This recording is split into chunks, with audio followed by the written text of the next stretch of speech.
네, 오늘 시편 23편 말씀을 함께 나누고 기도하기를 원합니다. 우리 시편 23편은 아주 종종 나누는 말씀이라서 잘 안다고 우리가 생각할 수 있는데요. 하나님 말씀은 언제나 끝없이 나오는 것 같아요. 그래서 우리 요 가까운 우리 같은 시찰교회 그 성현교회 목사님 이전에 목사님이 계셨는데 그분이 시편 23편으로 책을 한 권 쓰셨더라고요. 예전에 아주 옛날에 벌써.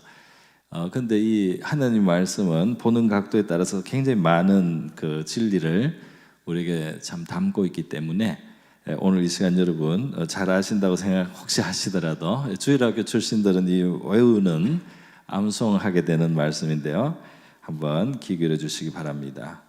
먼저 이제 오늘 이 다윗이 하나님과 자신의 관계를 양과 목자로서 그렇게 이제 목자와 양으로 이제 그렇게 본 것입니다.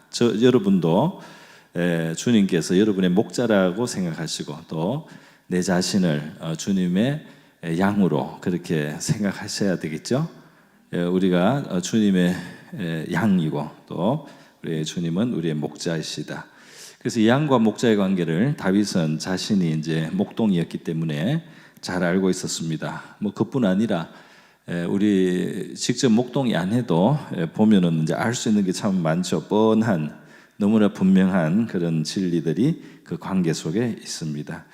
뭐 아름다운 초원에 양과 목자가 이렇게 같이 있어서 보기 좋다 하는 뭐 보기 좋고 보기 아름답다 하는 그 정도가 아니고 목자와 양의 관계는 이것은 생존의 관계가 달려 있습니다. 그 양의 행복한 또는 풍성한 꼴을 얻는 또 안전한 삶 이런 것이 보이지만은 사실 그 밑에는 이 생존, 이 양의 생존이 그 목자와의 관계에 달려 있다는 것이죠. 제가 이전에 영국에서 한번 그 해변에 영국엔 좀 양이 우리나라보다 많습니다. 초지도 많고 해변에 가다가 보니까 어느 그 막 비탈 절벽 이런 곳이 있는데요. 뭔가 이렇게 좀 끄림칙해서 뭐가 있어요. 그래서 이게 뭔가 이불 같은 게 뭐가 있는 것 같아서 이렇게 가서 보니까 죽은 양의 시체인데 털만 남아가지고 있어요. 그 길 잃은 양이 어떻게 하다가 이 혼자 그 절벽 쪽으로 가서 뭐 떨어져서 어디 못 빠져나오고 거기서 죽은 것 같아요. 그래서 이 목자를 떠난 양, 길을 잃은 양은 뭐 들짐승의 먹이가 될 수도 있고 또 길을 잃고 어디서 양이 조금 눈이 안 좋다고 하죠. 눈이 많이 안 좋다고 하죠. 그래서 이제 잘 모르고 잘못 어디 떨어지거나 추락할 수도 있다. 또 어디 갇히면 굶어 죽을 수도 있고 꼴을 못 구하면 죽기도 합니다. 우리 참 이 양을 볼 때 하나님께서 구약 성경에 동물들을 만드시고 또 이 육축도 만드셨다. 육축은 사람이 기르는 동물이잖아요. 하나님이 육축도 만드셨다.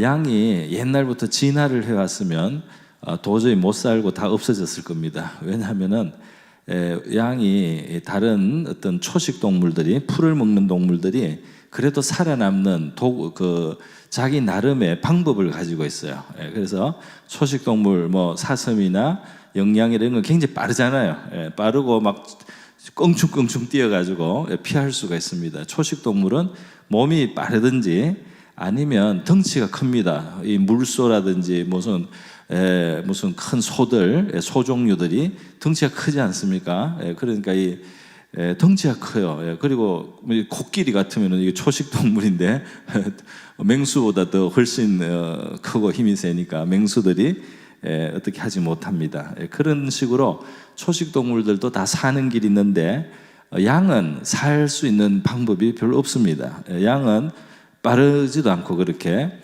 발톱이 있거나 민첩하거나 덩치가 아주 크거나 이런 게 없어요. 양은 늘 그렇게 안 빠르고 또 그렇게 어떤 강한 도구, 자기를 지킬 수 있는 도구도 없고 민첩하지도 못하고 덩치도 그렇고 그래서 이 양은 사실은 딱 잡혀먹기 좋은 그런 밥입니다. 그런데 어떻게 양이 있었나?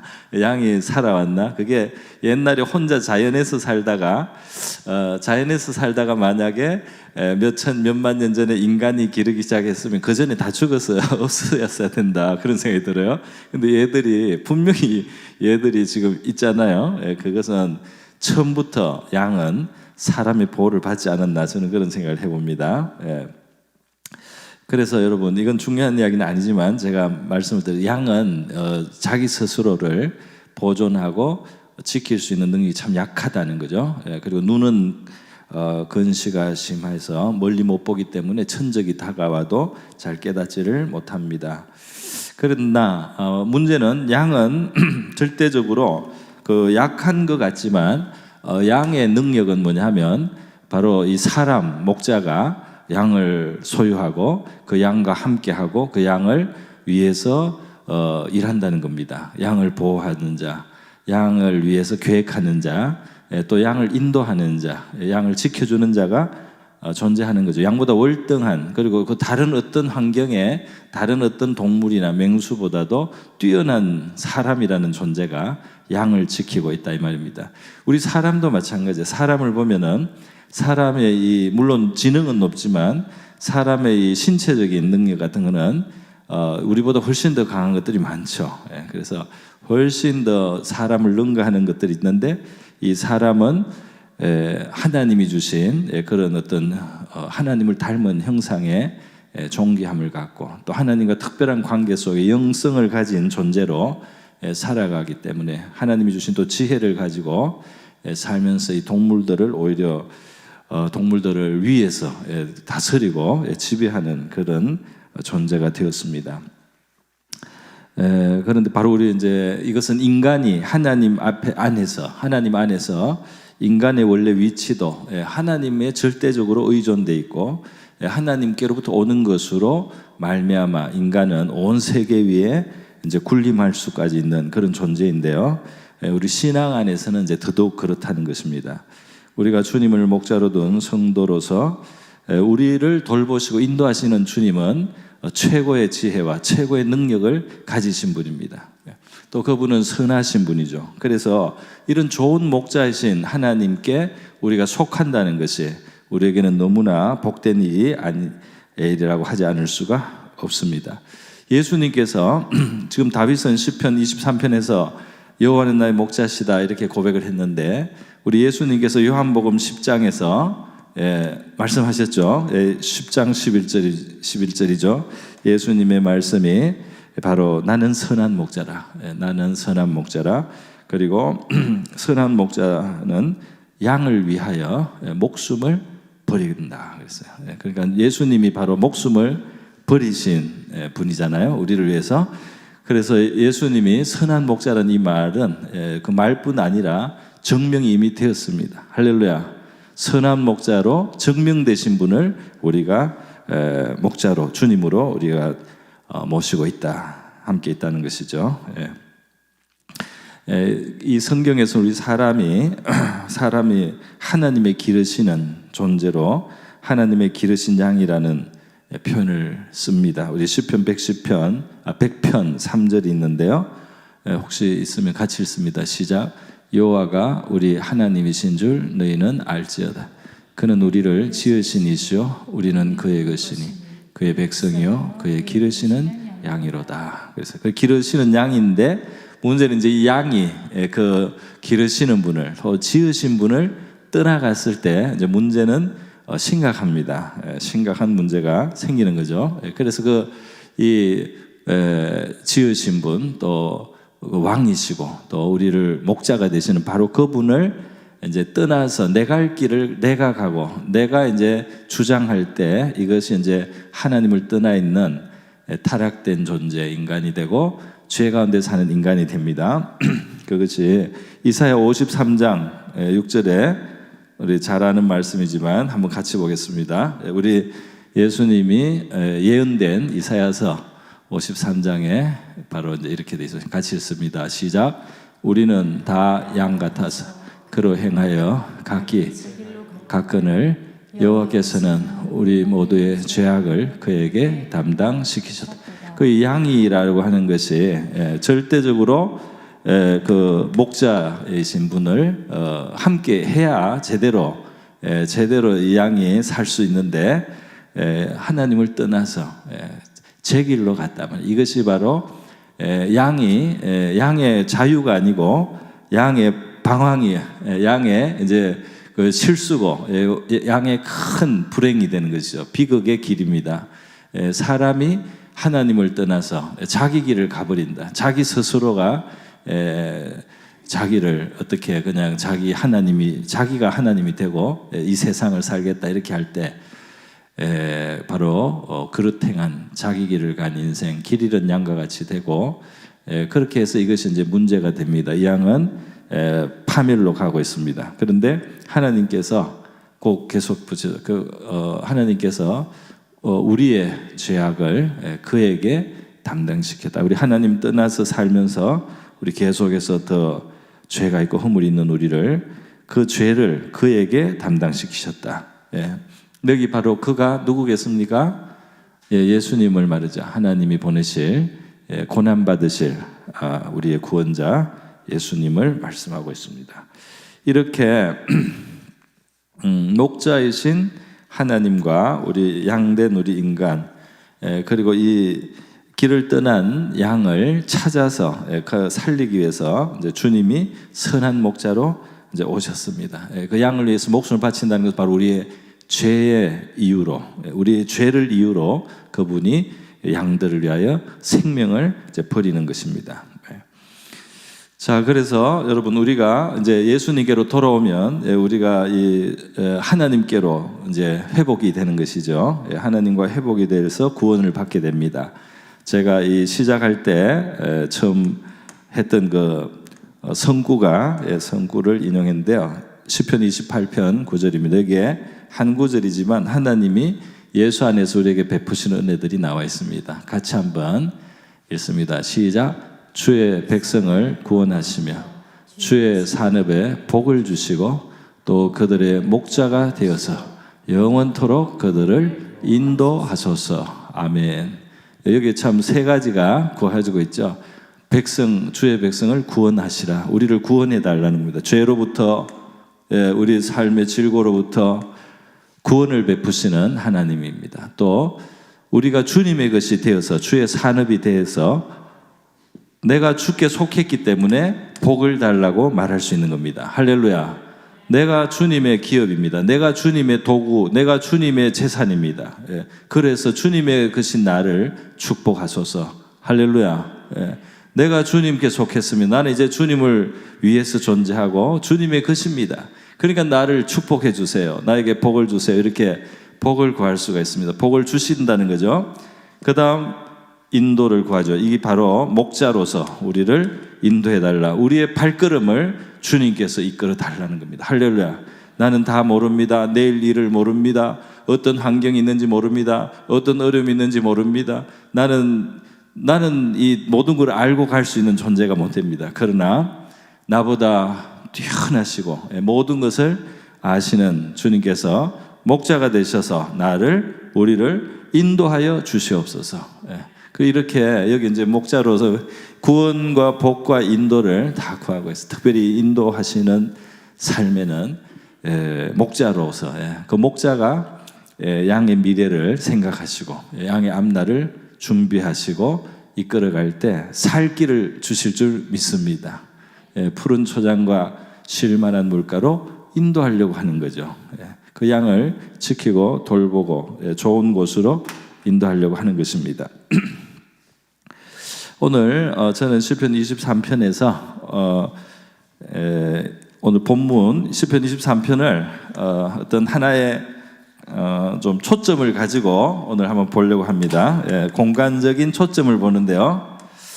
하나는 앞이라는 거, 하나는 옆이라는 거, 또 하나는 뒤라는 거, 이렇게 공간적으로 한번 이 시편 23편을 한번 보겠습니다. 이 앞이라는 게 뭐냐 하면은 주님이 내 앞에 계시다 이 말입니다. 내 앞에 계셔서 나를 이끌어 가시는 목자시다 하는 겁니다. 할렐루야. 그리고 이 시편을 보면 그런 관점으로 분명히 볼 수가 있다 이 말이에요. 재밌습니다. 우리 이 시편 23편을 여러 가지로 끝없이 아마 여러 가지로 볼 수가 있어요. 근데 오늘은 앞에 계신 주님, 옆에 계신 주님, 뒤에 따라주시는 주님의 은혜에 대해서 한번 보겠습니다. 이 앞에 있다는 것은 뭡니까? 바로 목자이신 주님이 우리를 인도할 때 그분은 앞에 계시다, 앞서 계시다는 것입니다. 우리 앞에 행하시고 미리 바라보시고 우리보다 앞을 벌써 내다보시고 계신 주님이 우리를 인도하여 주시고 있다는 것입니다. 예. 앞서서 이끄시고 그러면 우리는 어떻게 되나요? 따르는 것입니다. 예, 따라요. 여기 지금 앞이란 말이 없는데요. 시편 23편에 앞이란 말은 없습니다. 그리고 인도하신다는 말은 물론 있습니다. 2절에 쉴만한 물가로 인도하신다. 또 3절에 자기 이름을 위하여 의의 길로 인도하신다. 인도하신다는데 혹시 뒤에서 인도하시는 거 아닌가요? 그런데 앞에서 인도하시는 게 맞습니다. 요한복음 바로 우리 그 10장에 선한 목자라고 하신 그 본문을 우리가 조금 더 보도록 하겠습니다. 요한복음 10장 1절부터 보면 돼요. 10장 1절부터 4절 같이 읽습니다. 시작. 내가 진실로 너에게 이르노니 문을 통하여 양의 물에 들어가지 않고 다른 데로 넘어가는 자는 절도며 강도요. 문으로 들어가는 자 여기까지 문으로 들어가는 이는 양의 목자.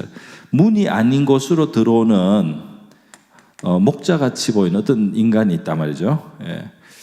이게 무슨 말입니까? 바로 이것이 예수님께서 하신 말씀이에요. 예. 사마리아 여인하고 이야기하실 때 이 사마리아 그리심산에서 예배하는 것이 우리 조상은 옳다고 하고 유대인은 예루살렘이 하나님의 성전이 맞다고 하는데 어디서 예배해야 됩니까? 이런 질문했어요. 그럴 때 예수님께서 그건 분명하겠습니다. 구원은 유대인에게서 난다 그랬어요. 왜? 하나님이 문으로 정하셨단 말이에요. 하나님이 인류의 문으로 구원자를 보내주시는 통로로 하나님이 선택하신 것이 바로 유대인이 아브라함의 후손이라는 겁니다. 성경이 아브라함부터 창세기부터 이미 등장해서 만민을 복되게 하실 바로 그것이 바로 이 혈통을 통해서 이 후손들을 통해서 이 민족을 통하여 주시겠다는 것을 하고 하나님이 수천 년 동안 이 양의 문을 만들어 주셨어요. 그러니까 어디서 흉내를 못 내게, 어디서 사이비가 못 나오도록 하나님께서 오래전부터 아브라함의 후손 속에 온다. 또 시간이 지나서 다윗의 후손 속에 온다. 그리고 이제 기다리게 하시고 그 여러 가지 베들레헴에서 나실 것이다. 그의 그 나사렛 사람이 되고 여러 가지 이제 힌트가 계속 주어진 겁니다. 그렇게 하다가 그대로 오신 분이 바로 예수입니다. 그런데 세상에 다른 이런 하나님이 수천 년간 주신 그 통로가 아닌 통로로 툭 튀어나와가지고 내가 구원자다. 내가 하나님이다. 내가 하나님이다 그래. 내가 구원자라 그래요. 저쪽에 가면은 전능하신 하나님 교회인가요? 전능하신 하나님 교회라고 돼 있죠. 건물에 붙어 있어요. 그게 중국에서 들어온 이단, 그죠? 동방무식이죠. 이름도 참 영화의 제목 같아요. 동방무식. 동방 뭔지 압니까? 동방번개인가요? 불패? 그건 영화의 제목이고 영화 제목 말고 자기들이 동방 뭐식이라고 그래요. 그래서 동방번개라고 한 것 같아요. 어쨌든 이름은 막 하나님 갖다 붙입니다. 내가 하나님이다 그래요. 내가 메시아다 그럽니다. 물론 한국 사람 중에도 있었지만은 외국에도 있습니다. 자기가 하나님의 현현이라 그래요. 지금도 인도에 가면 신이 지금 사람의 몸을 입고 여기 있다라고 주장하는 사람들이 있어요. 인도에는 옛날부터 그게 많습니다. 그런데 여러분 하나님께서는 수천 년 동안 어디에서 어떻게 어느 통로로 나올지를 오랫동안 예고해 주셔서 그게 다 만족시키는 조건으로 오게 하신 분이 예수님입니다. 할렐루야. 그러니까 누가 어떤 신기한 어떤 그 마력을 가질 수가 있어요. 어떤 신기한 일을 행할 수도 있습니다. 그 사탄의 권세 속에도 어느 정도의 그런 기적을 행할 수 있는 능력이 있어요. 그렇기 때문에 이제 그런 것에만 이렇게 신뢰를 두면은 미혹될 수 있습니다. 그래 하나님께서 오랫동안 수천 년의 역사를 통해서 준비를 다 하시고 깔고 딱 보내신 구세주 예수님이신 것을 확신하시기 바랍니다. 성경을 읽고 또 읽으면 그 수천 년 전부터 쓰였던 글들이 다 예수님 한 분으로 초점을 맞추어서 수렴이 되잖아요. 우리가 성경을 읽으면 그렇게 흔들리지 않습니다. 자, 제가 무슨 이야기 했나? 문으로 들어가는 이는 양의 목자라 그랬어요. 그 다음 3절 읽습니다. 시작. 문지기는 그를 위하여 문을 열고 양은 그의 음성을 듣나니 자기 양의 이름을 각각 불러 인도하여 내느니라. 그 다음 4절 시작. 자기 양을 다 내놓은 후에 앞서 가면 양들이 그의 음성을 아는 거로 따라오되. 앞서 간다고 됐잖아요, 그죠? 그래서 이 인도한다, 앞서서 인도하면 따라온다고 말씀되어 있습니다. 그러니까 이것이 바로 그거죠. 바로 예수님이 우리 목자로서 인도하신다. 쉴만한 물가로, 푸른 초장을 쉴만한 물가로 인도하시고, 그리고 우리를 또 의의 길로 인도하실 때 주님이 앞서서 가시면서 우리 따라오라고 이제 하신다는 거예요. 목자의 음성을 듣고 양은 따라간다는 겁니다. 양은 눈이 덜 보이기 때문에 귀로 듣고 이제 목자의 음성을 듣고 따라간다. 자, 이것이 앞에 목자가 내 앞에 계신다는 겁니다. 자, 그 다음에 옆이 있습니다. 2절을 보니까 두 번째로 보니까 옆이 있는데요. 이것은 뭐냐 하면 4절에 있는 대로 내가 사망의 음침한 골짜기로 다닐지라도 해를 두려워하지 않을 것은 주께서 어떻게 해요? 나와 함께 하심이라. 나와 함께 계신다. 내 옆에 계신다 이 말입니다. 그래서 이 목자이신 주님을 따라가다 보면 따라가다가 여러 가지를 통과할 수 있는데 특별히 어려운 시간도 있어요. 그래서 여기 지금 사망의 음침한 골짜기, 아주 여기는 어두워 보이고 우울해 보이고 슬퍼 보이고 또 절망적으로도 보일 수 있는 그런 골짜기지만 그때 주님이 함께 계신다 그랬습니다. 할렐루야. 특별히 여기에 지팡이와 막대기가 함께 한다 그랬어요. 지팡이와 막대기는 목자의 어떤 무기입니다. 무기, 막대기. 목자의 무기니까 우리 하나님께로 말하면 하나님의 능력을 말하는 거죠. 그 양을 보호하고 지킬 수 있는 능력이 되는 것입니다. 그래서 하나님이 사실 우리가 사망의 음침한 골짜기를 지날 때 하나님이 오히려 능력의 하나님이 함께 하신다 이렇게 말씀할 수 있어요. 우리가 못 느끼고 혹시 못 볼 줄 몰라도 우리가 어려움을 당할 때 능력의 하나님이 더 가까이 계신 줄 믿습니다. 우리 마태복음 16장에 보면은 예수님은 산에 계시고 제자들은 이제 바다에 보내놨어요. 그런데 가다가 풍랑을 만났습니다. 밤에 풍랑을 만나서 갈릴리 그 바다에서 아주 어렵게 배를 젓고 아주 고생을 하는데 하늘 주님께서 그걸 보시고 바다 위를 걸어 오셨다고 되어 있습니다. 그러니까 밤이 깜깜하고 거리가 그렇게 멀 텐데 그걸 봤다는 것은 이런 육신적인 눈으로 본 게 아니겠죠. 그 하나님으로서 그걸 아신다는 겁니다. 그래서 바다 위를 걸어서 배가 있는 곳으로 오셨어요. 풍랑이 이는 바다에 시달리는 제자들을 주님은 걱정해 주셨습니다. 그래서 오시고 제자들이 처음에 놀랬고 유령인 줄 알고 막 이랬지만 주님입니다. 주님이 오셔서 하신 말씀이 뭐죠? 제자들은 풍랑에도 놀랬는데 바다 위에 뭐가 서 있으니까 더 놀랬어요. 그런데 예수님 뭐라고 합니까? 두려워 말라, 두려워 말라, 내니 안심하라. 할렐루야.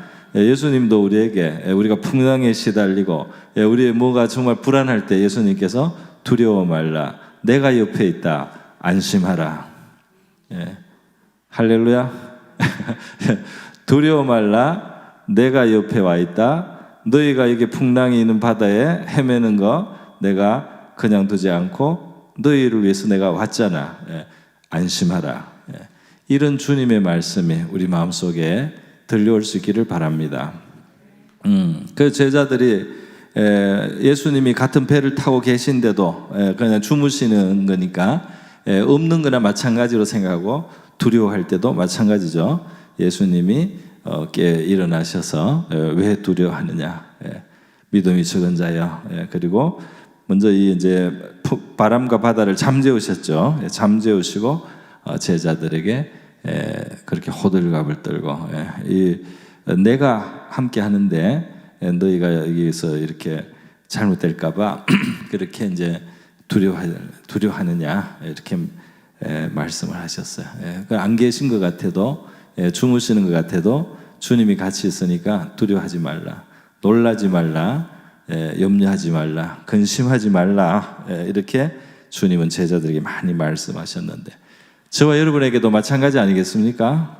믿음은 두려워하지 않는 것으로 크신 능력의 주님이 우리를 돌보신다는 사실을 믿고 생각하고 두려워하지 않고 염려를 그분께 맡기는데 우리 믿음 있는 줄 믿습니다.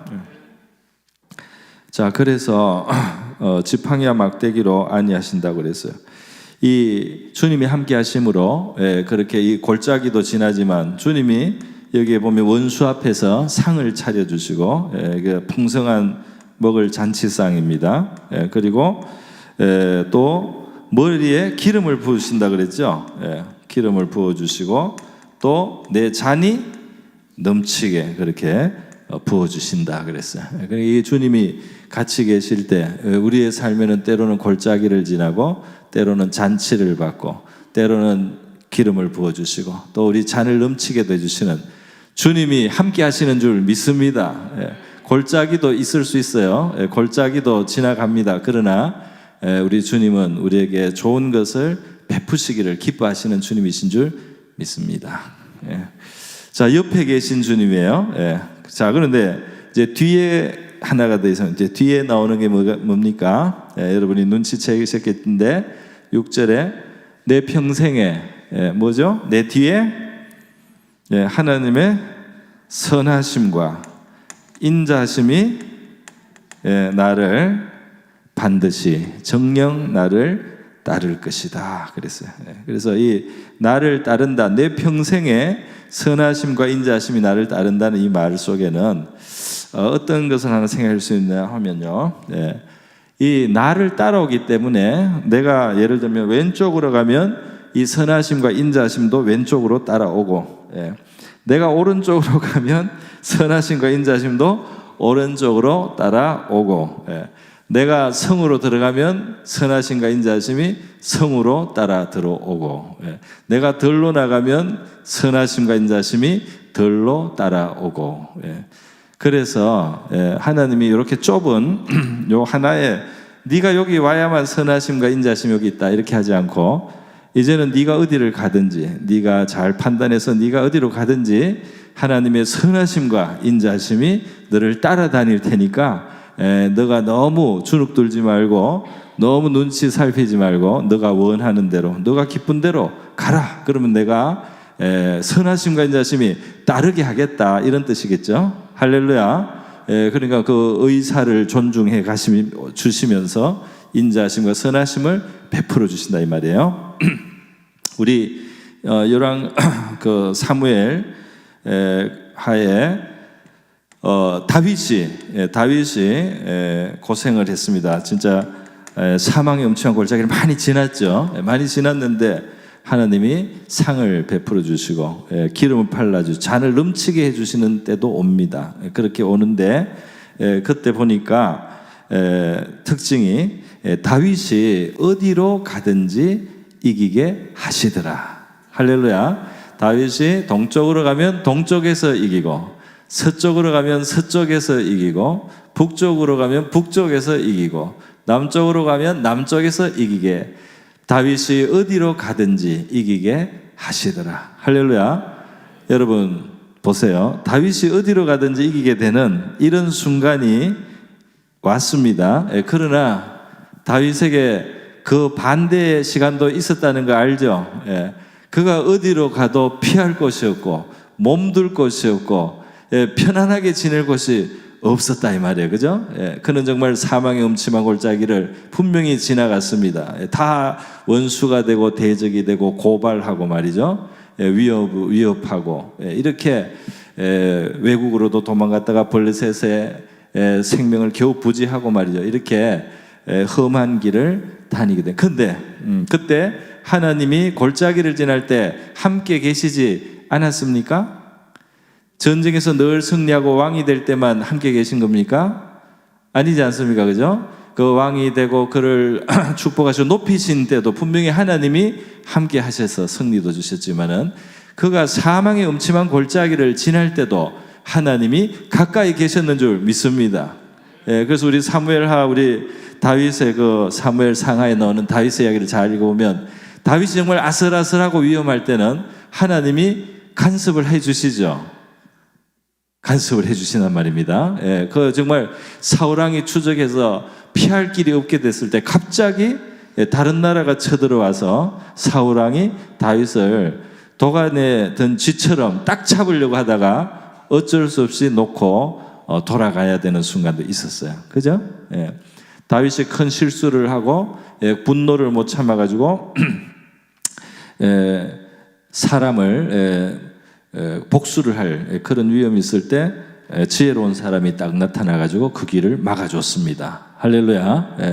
그 배후에 하나님이 다윗과 함께 해주시는 거예요. 다윗의 연약함을 아시고 다윗의 위험을 아시고 다윗의 한계를 아시고 그것이 견디다가 스스로 감당할 수 없는 그런 지점에 있어 하나님의 도우시는 손길도 나타납니다. 할렐루야.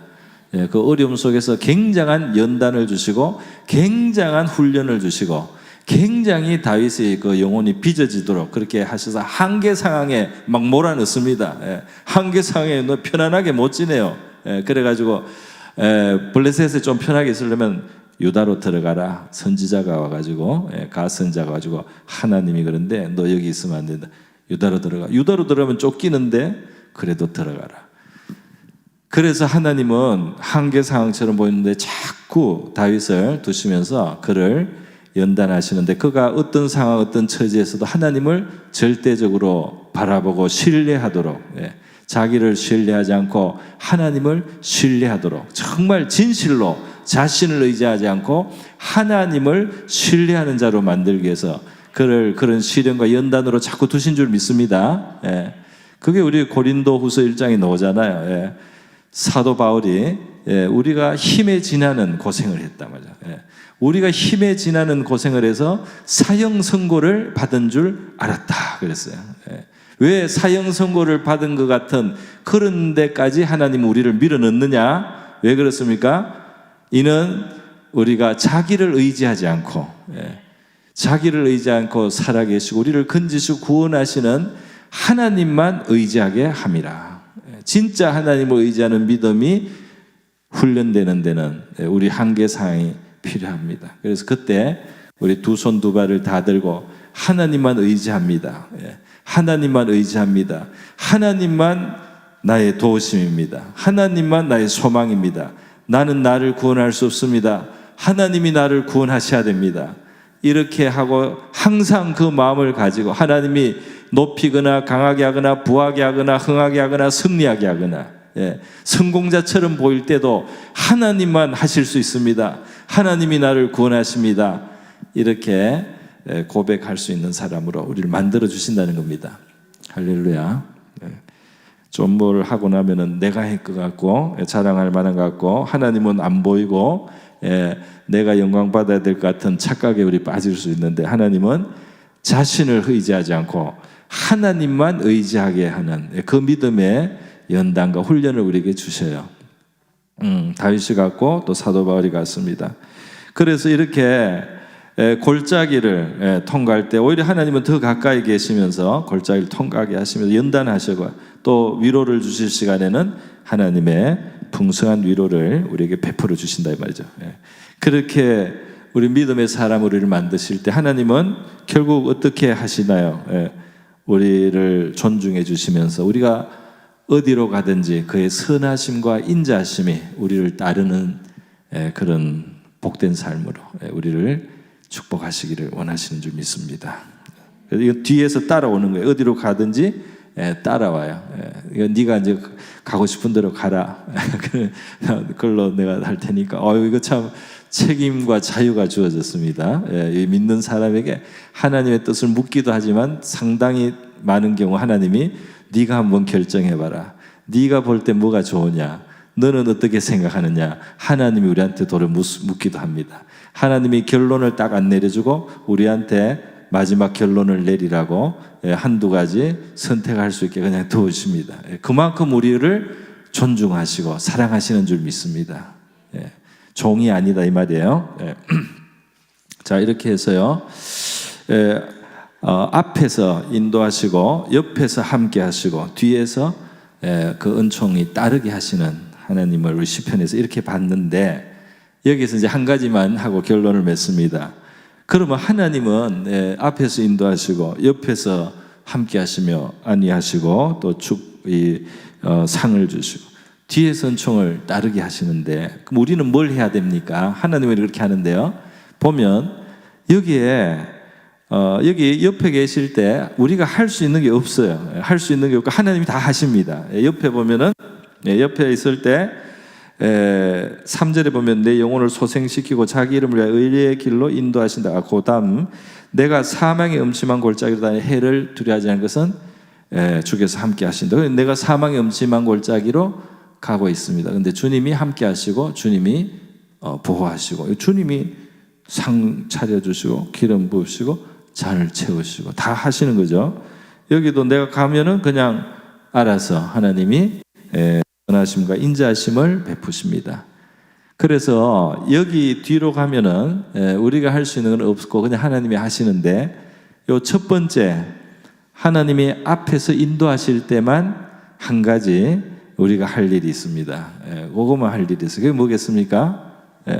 앞에서 인도하여 가실 때 그 음성을 듣고 따라가는 거겠죠. 그 앞에서 가시기 때문에 우리는 따라가야 됩니다. 그 따라가는 방법은 요한복음 10장에서 이미 말씀해 주셨는데, 양은 그 목자의 음성을 알고 그 따라간다 그랬어요.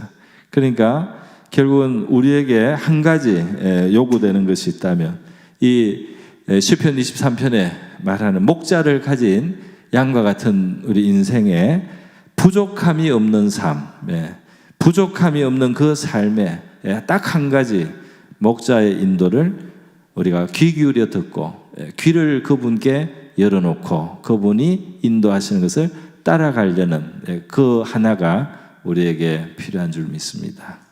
그러면 목자에게 모든 것들이 이제 목자가 알아서 이제 하시게 되고 또 베푸시게 되는 거죠. 다시 한번 우리 요한복음 10장 한번 비춰주시겠어요? 요한복음 10장, 요한복음 10장 1절에서 4절까지 있는 부분, 그걸 우리 다시 한번 보겠습니다. 네, 우리 1절은 필요 없고요. 2절로 넘어가 주세요. 2절, 양의 목자라. 3절로 넘어갑니다. 자, 우리 같이 읽습니다. 시작. 문지기는 그를 위하여 문을 열고 양은 그의 음성을 듣나니 그가 자기 양의 이름을 각각 불러 인도하여 내느니라. 자기 양을 다 내놓은 후에 앞서가면 양들이 그의 음성을 아는 고로 따라오되. 아멘. 우리 삶 속에 하나님은, 주님은 우리에게 늘 사실은 말씀하시고 우리에게 뭐 세세한 것까지도 뭐 많은 필요한 것들은 많이 말씀해 주실 거라고 저는 믿습니다. 그런데 우리가 이제 정신이 팔려서 안 듣기도 하고 들려도 외면할 수도 있고요. 그래서 우리 인생에 어떤 마이너스, 실패나 마이너스가 있다면, 부족함이 있다면 목자의 음성을 덜 들은 만큼 우리가 손해를 보고 삽니다. 목자의 음성을 많이 들은 만큼 우리는 체험을 받습니다. 할렐루야. 목자의 음성을 많이 듣고 많이 따른 만큼 우리는 채워질 거예요. 그리고 그거를 안 듣고 안 따라하면 어쩔 수가 없는 거예요. 그래서 우리 목자의 음성에 귀를 열게 해주시고 목자의 음성을 듣고 갈 때는 정말 그 목자의 음성을 내 판단보다도 더 중요하게 생각할 수 있는 그런 마음이 필요한 것 같습니다. 그래서 양이 자기가 판단하기보다 목자의 판단을 믿고 가야 되지 않겠습니까? 그래서 우리 주님이 나에게 최선의 것을 아신다는 사실을 우리가 알고 항상 귀를 열고 주여 주의 뜻을 말씀을 나에게 베풀어 주시고 나에게 말씀하시고 그리고 내가 주의 음성을 듣고 가는 인생이 되게 해주시고 따라가게 해주시고 간혹 내 생각하고 좀 안 맞을 때 내가 하나님 앞에 순종할 수 있도록 도와달라고 그렇게 목자의 음성을 따라갈 때 우리에게 하나님의 풍성함이 있을 줄 믿습니다.